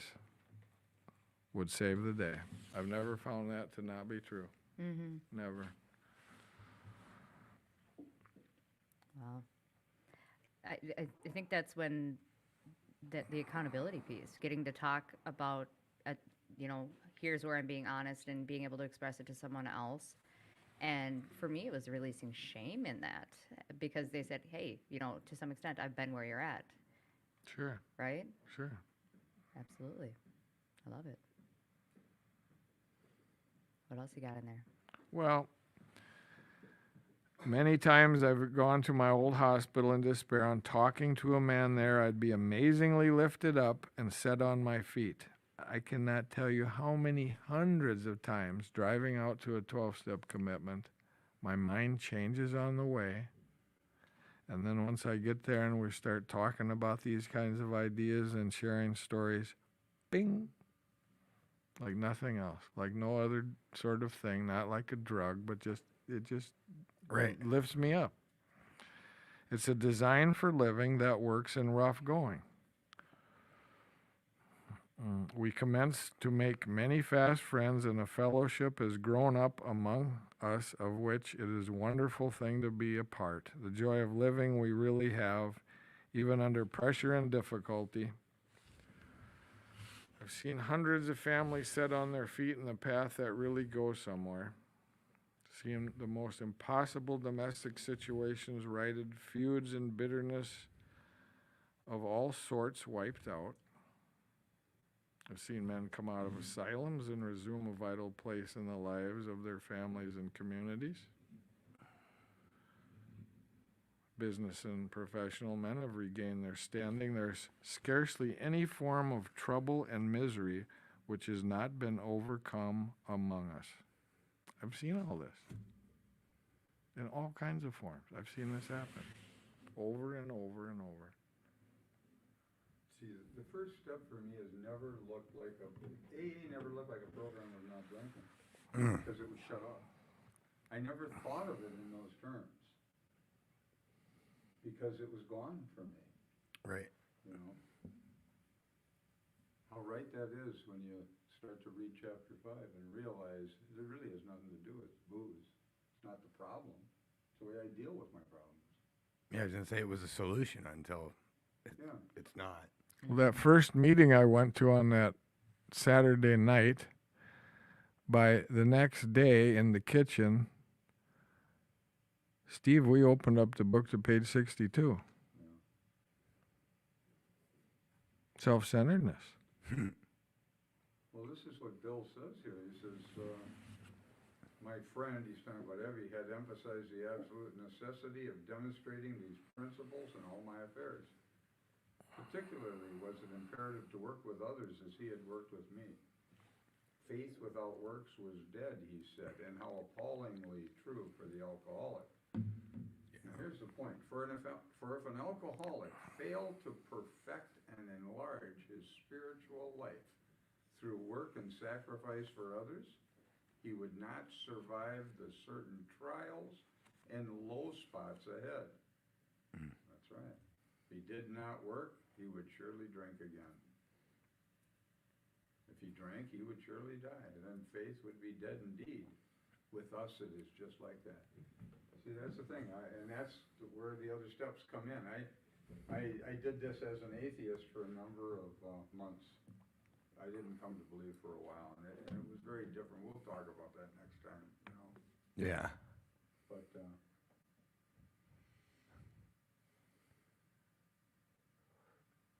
So I think we've pretty well covered the first step. All our lives were unmanageable. We've kind of talked about that. Mandy hasn't told us any unmanageable stories, but I've got plenty. she might have got here by She's mistake. a manageable herself. right? I can't say anything because I have to go home with her. So, Yeah. Well, I- you know, I'm probably I'm so sleeping glad on the I couch stepped in right today now. for this. Thank you. Thank you. Yeah. Unmanageable. Me. So here's where my rock bottom came. This was after, so I had already crashed my car right before Christmas, and all of my like terrorist attacks against myself with my substance abuse always seem to happen right before a major holiday, especially the religious ones. Go figure. So I had already crashed my car in my backyard. I crashed my car. I lived in a cul-de-sac, and I was in a very, very toxic relationship. And we both had our own drug of choice. Mine was alcohol. His was methamphetamine. So he was off on his meth bender and going into whatever form of psychosis, and he'd go run off and do I don't know what, and then he'd come back and then freak out again and then go running off. And finally, he called the cops on himself and got himself taken to the hospital. Well, of course, I couldn't handle all of everything that was going on, so I started drinking. Well, then of course he calls me from the hospital and he wants to leave. I'm like, oh, that's a great idea. I'm going to go do that. Well, I'd already gotten a ticket for speeding and driving erratically earlier in the morning from another time when I went and picked him up before I was too drunk. So this time I'm going to go to the hospital. And I don't remember how I did it, but the tire tracks were telltale because it was winter. I went to get out of my driveway in the cul-de-sac, went around the corner, sideswiped a car. Of course, it has to be like the 16-year-old kid's car, too. I felt so bad. Sideswiped their car and veered off, and I ended up in my backyard, airbags deployed, whatnot. And I go back into my house, and I called my mom before I called the cops. And it was actually, I believe she called the cops, and they were trying to get me to go into the ambulance. Well, I didn't get charged with the DUI. I got charged with reckless driving for that. So I got 2 tickets in the same day while I was drinking and driving, and I didn't get a DUI. Lucky. And they had to convince me to go to the hospital, and they put me on a hold for a period of time, but they couldn't charge me because I went back home and I was in the house. They couldn't prove when I drank. So I think I would have learned that lesson. So no, let's fast forward to just before Easter, the following year. So a few months later, I had a family member that was kind enough to loan me a vehicle to use because, of course, I didn't have one any longer, and with my habits and lifestyle, I didn't have any money to get a new one. And I couldn't handle everything that was going on. Same toxic relationship, and everything was coming to a hilt. I had issues at work because I kept trying to portray that I didn't have issues, and every single time I felt like the world was crumbling around me, which was constantly, I went and ran for a drink. So finally, the relationship was about to end because he was about to put himself back into treatment. And I couldn't handle anything that was happening, failing at my job, failing at the relationship.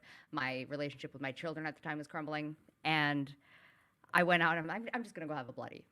And that's all it ever took, right? But so I went and had a bloody, and I ended up at a different bar, and I was just going to have one more drink. Well, started chatting it up with a stranger because I used to do that all the time. And all of a sudden, I get drinks bought for me. I don't remember the rest. The rest has been told to me.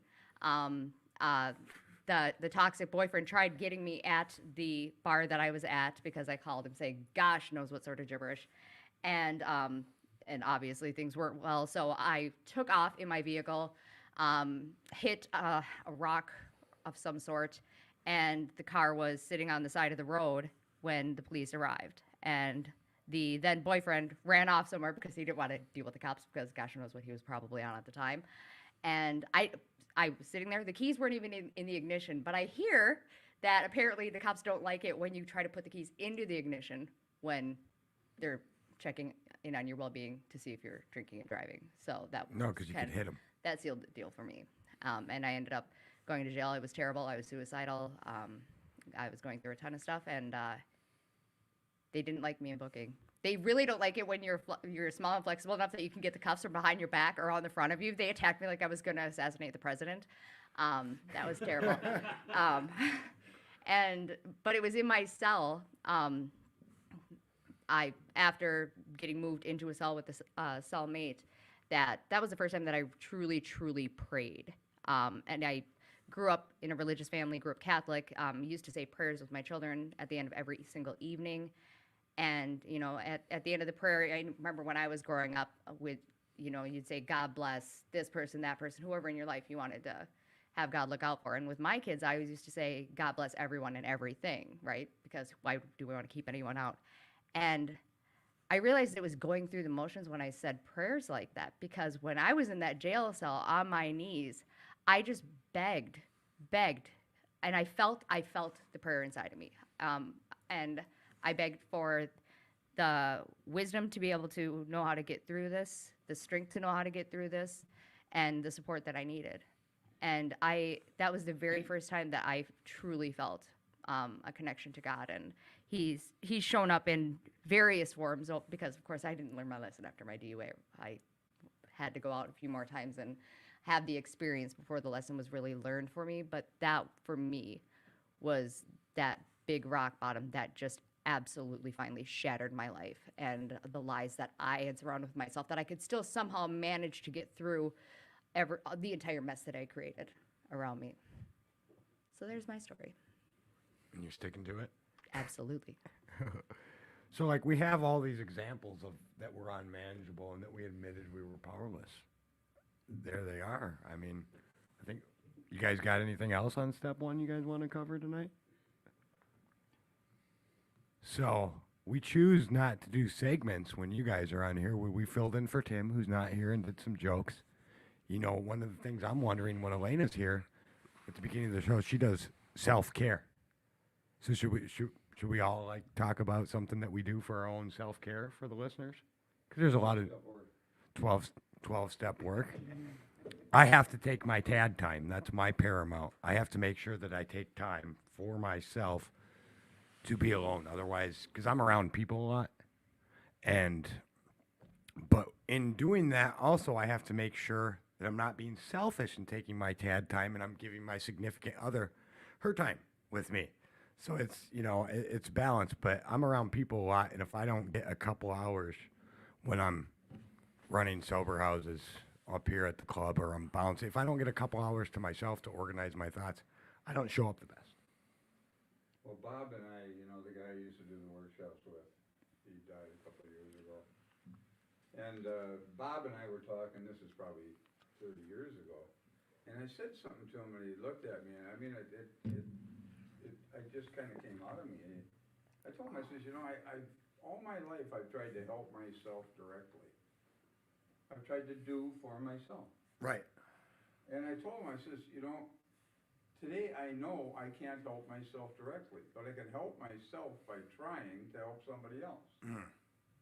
And that's why I say the value of 12-step work isn't that I'm being good or noble or working a program even. It's you help yourself. And once you realize that you're really just Saving your own ass. That's right. It's nothing noble about it. I've kind of schooled myself out of that. People want to pat you on the back. Oh, look at all the stuff you're doing. Man, there's nothing noble about anything I do. It's self-interest, pure and simple. It's not selfish because it's not without concern for others. But I'm not delusional into thinking I'm being good. Jesse and I, and Bob and I were very opposite in that way too, is Jesse and I, Jesse is a good guy. I've never thought of myself as a good guy. I just never have. It's not that I thought of myself as a bad guy. Mm. Okay? But I knew I was self-serving, even when I was a kid. I knew this about myself.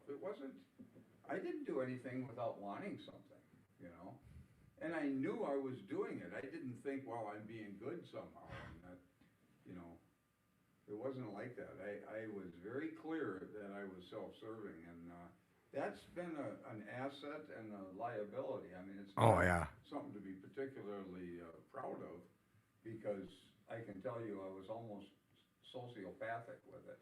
I didn't care. I did what I was doing. I didn't give a damn. That makes sense. Not that I wanted to hurt you.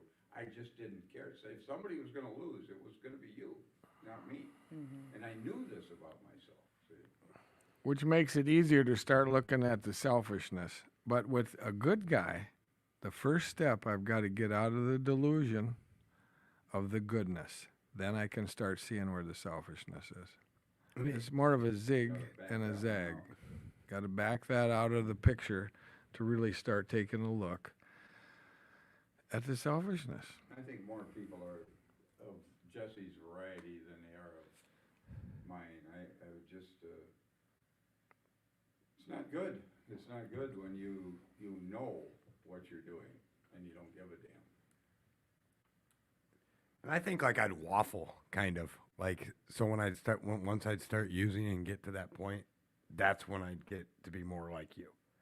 But when I was sober, like even my fucking nickname was Superman for many years because I looked like Clark Kent. Like that was my nickname. Like and I always viewed myself as a good guy until I started using.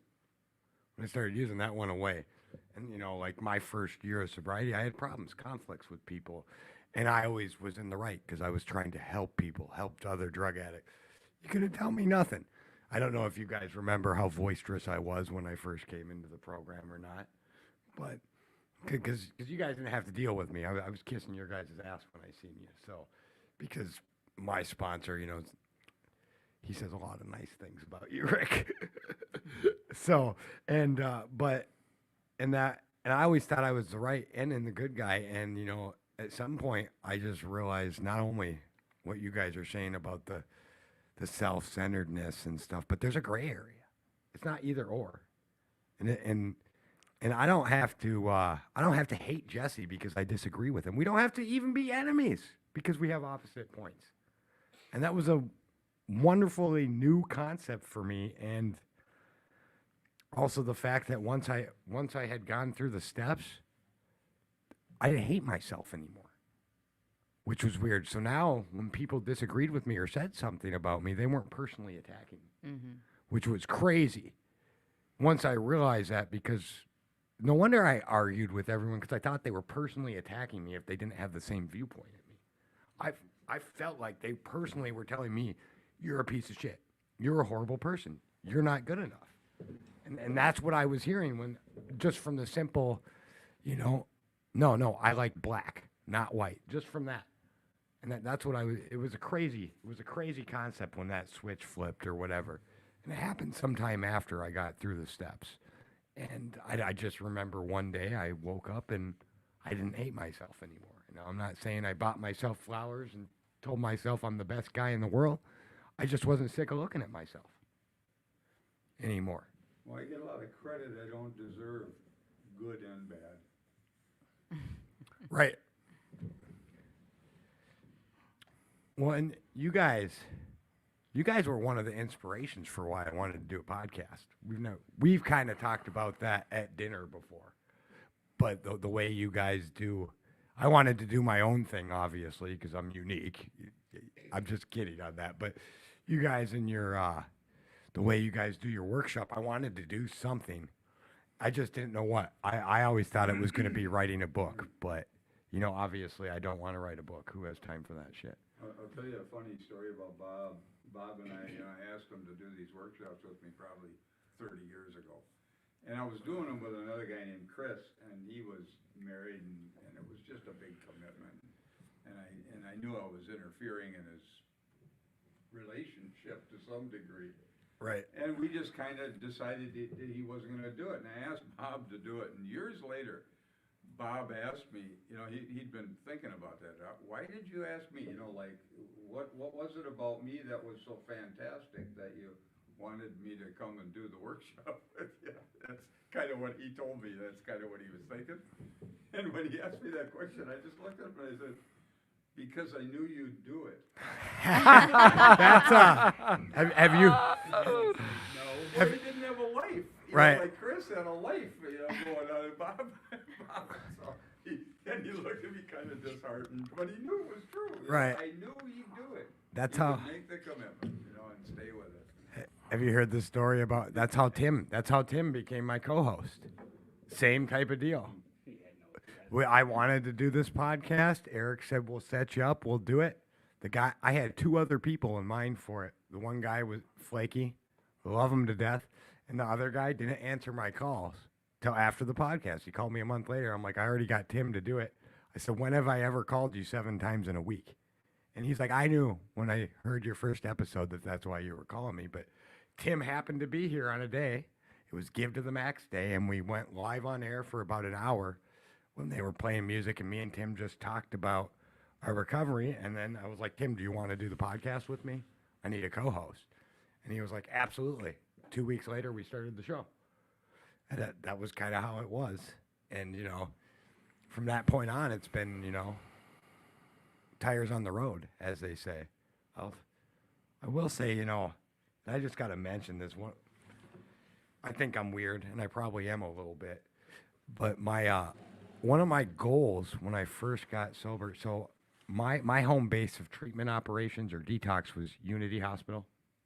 You guys familiar with it? The Unity Detox. I've been there about 30 times since I was 18. Had the same counselor for 20 years. Her name's Emily. She's a real nice lady. One of my goals for the past 5 years was not just to get clean, but to be able to speak there. I don't know why. It was a goal. I don't know if it's not noble. I don't know. I just wanted to. And just recently, about a month ago, that's one of the things we do. The second Wednesday, Tim and I go there and speak. And I'm just bummed out because of COVID that's on hold again. But it'll come back eventually. And so it's like I have weird goals like that. And the reason I'm bringing this up, I had the goal to have a podcast. I had the goal to be on the board. And I think Rick and I have talked about this before. But so a lot of us get goals. And we get here and we get to our goals after working. And then we don't know what to do with them. We can get stagnant. So I have all these things. Now where do we go with them? And I've heard a lot of other addicts and alcoholics get that. You guys got any advice? Well, I think that some of the worst depressions come at the height of your greatest achievements. You know, you hold it out there like, if I could just get this, if I could just get that. And then you get it, and it's depressing. I heard a guy say one time, it happened to be Joseph Campbell, he says, real midlife crises is getting to the top of the ladder and finding out it's against the wrong wall. He used the example of a man, 60 years old, maybe retired, got a family, got a business, got grandchildren, everything that's supposed to make you happy. And one day he wakes up and he's still got that emptiness. He says, you got the ladder against the wrong wall. You might have got to the top, but the journey's inward. It's not out here. That makes and you sense. can mix this all up all you like, but the truth of the matter is you got to deal with it. Yeah. The journey's inward, not out there. So it came to me like this in an early. I was doing a talk, and it just happened to come to me, and I shared it at a speaker meeting one time. And it's like an upside down pyramid, okay?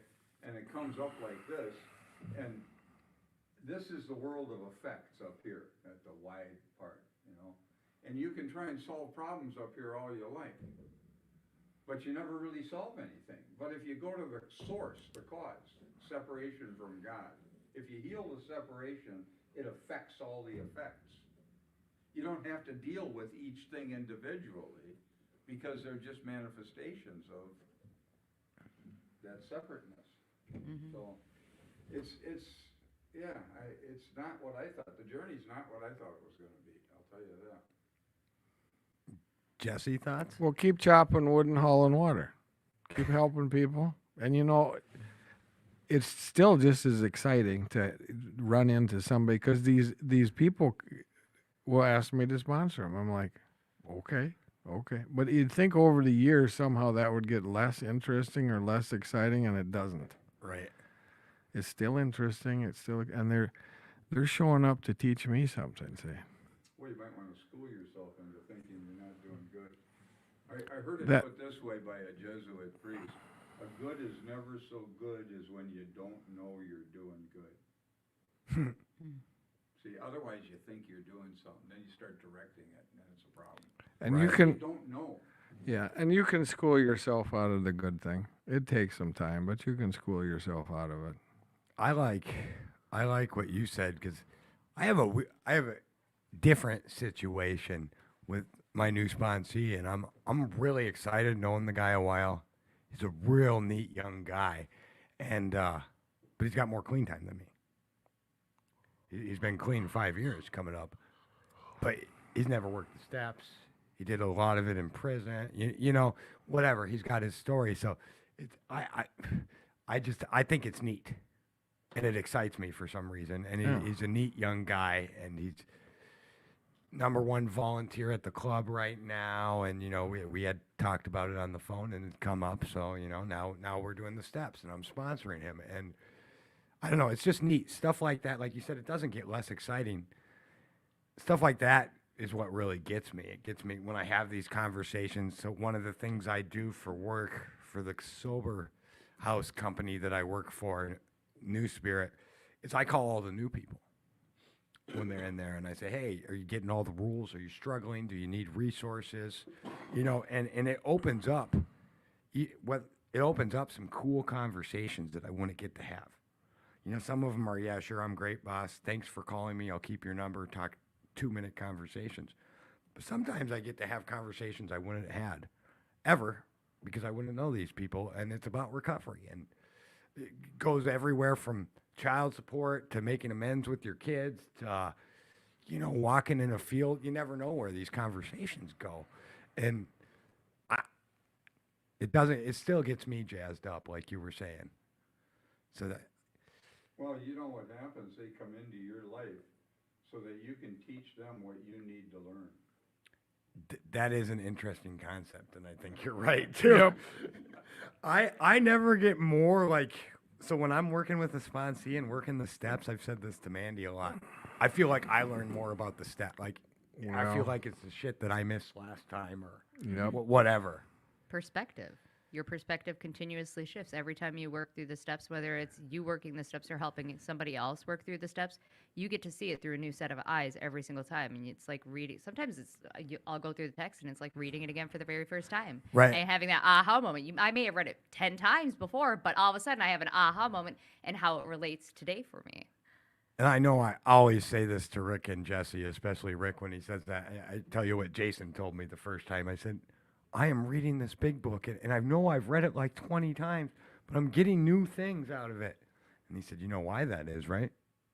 It's a big book, elves. And I thought, and at that point in my life, I always expected profound things out of Jason. And we do that to people. We think I've done it with you before.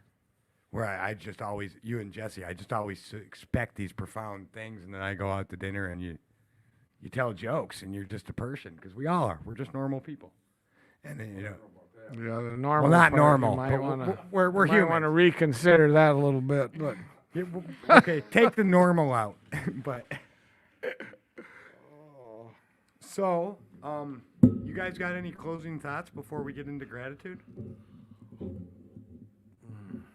Rick, Jesse, Mandy, any of you guys? I have something.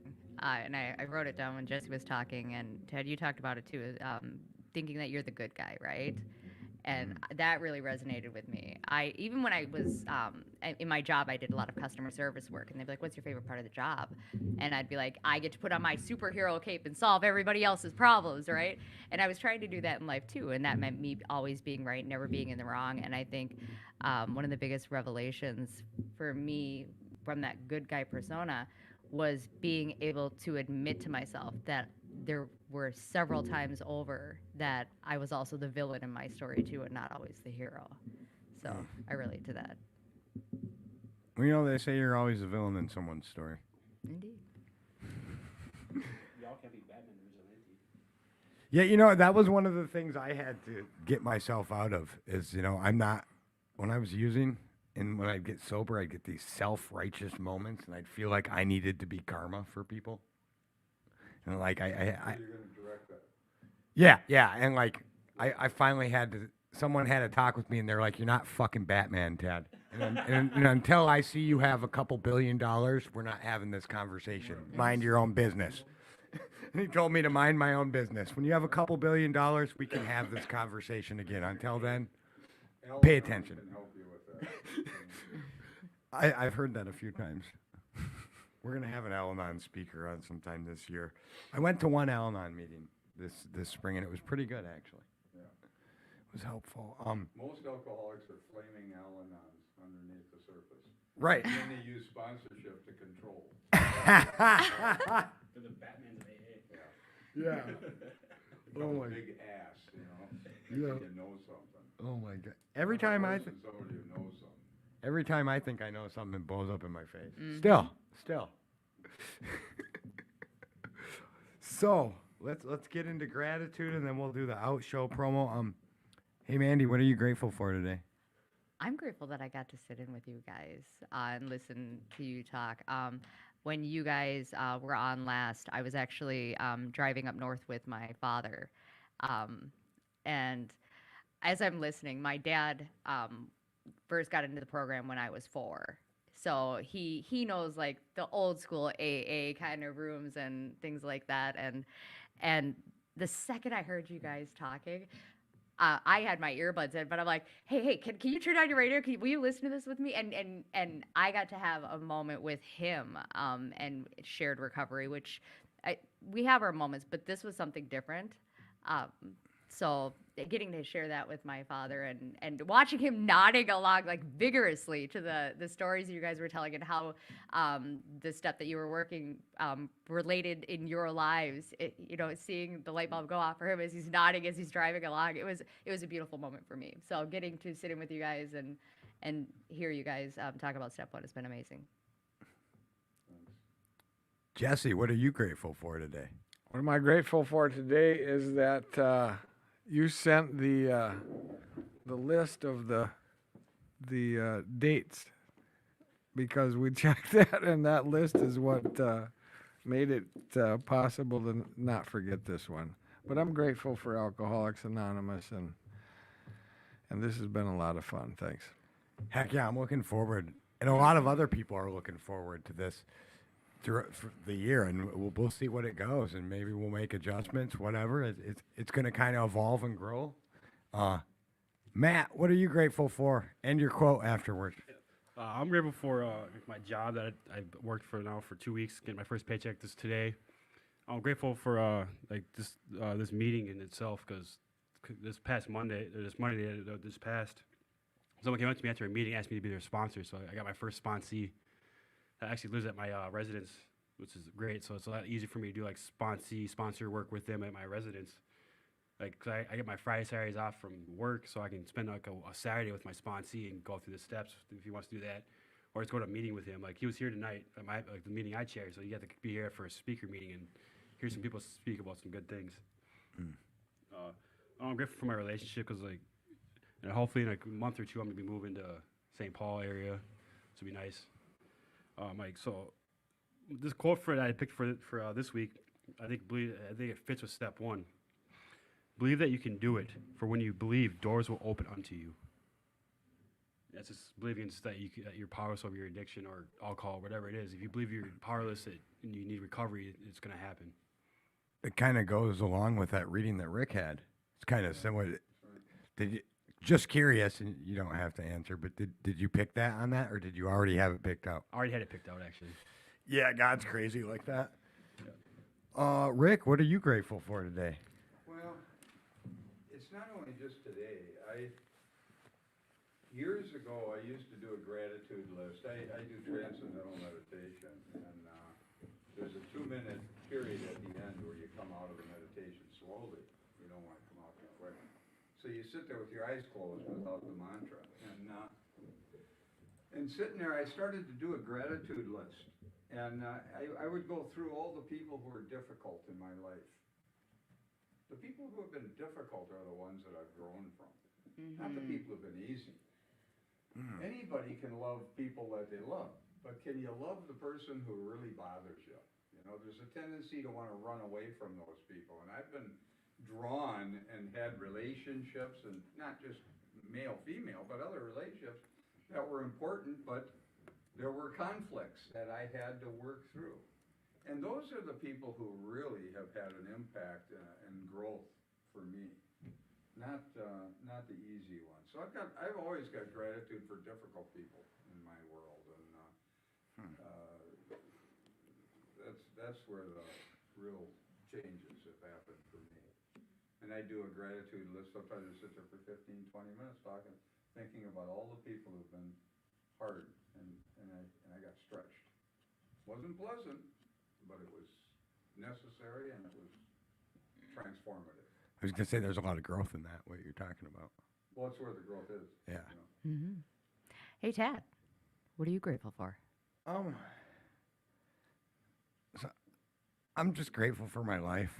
I'm grateful that I have a significant other. That's you, by the way. Thanks for the That, clarification. That I don't.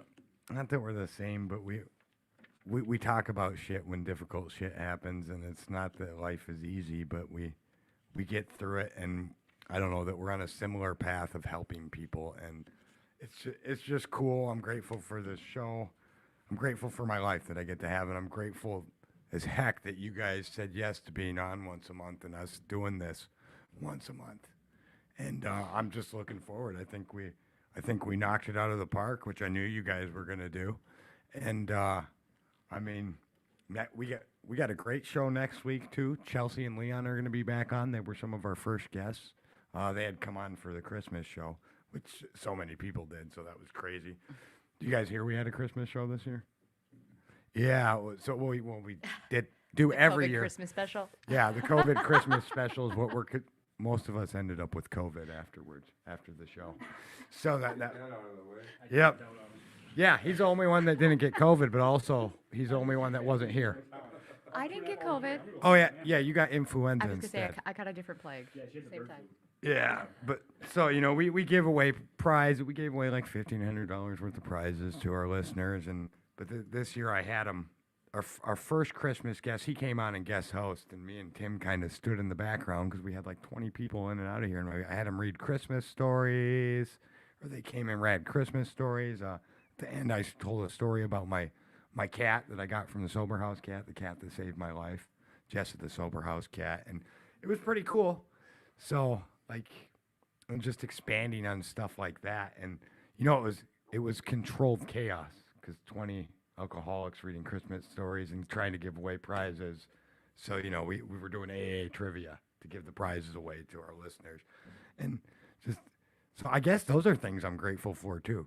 Even though we got COVID, I still would do the Christmas show, and I still would have came here the next day and helped do the big Christmas dinner. Because those are things that I love doing. Because I've been in times where I've not been allowed at Christmas. And I've had to, an Alamo Club or something was the only Christmas I got to have. I've been there. I'm not currently there, thankfully, but I think we've had a lot of stuff to digest. You guys got anything you want to say before we go off the air? More will be revealed. More I love will it. be I love it. revealed. I'm trying to click over. Next month, Rick and Jesse will be back on the 18th of February for us to go over step 2. So, and each month we'll of course announce it the week before, but each month when they're on at the end of the show, we'll tell you when they're going to be back because they're going to be here once a month. That's all I got. Hey, remember that no matter who you are, where you are, that you are loved, you matter, you care. If you or anyone else needs help, our numbers are in the comment section. Feel free to reach out to me or Matt. Rick and Jesse are always here on Wednesdays from 6:30 to 8, right? Doing 7:45, 6:30 to 7:45. They're actually really easy to talk to. They go out and do fellowship after their workshop. So if you heard stuff and you're just interested, come check them out at the 4-step workshop. And we will see you guys next Friday with Chelsea and Leon. From all of us at the Attitude for Gratitude and 2218. We love you guys and have a good week.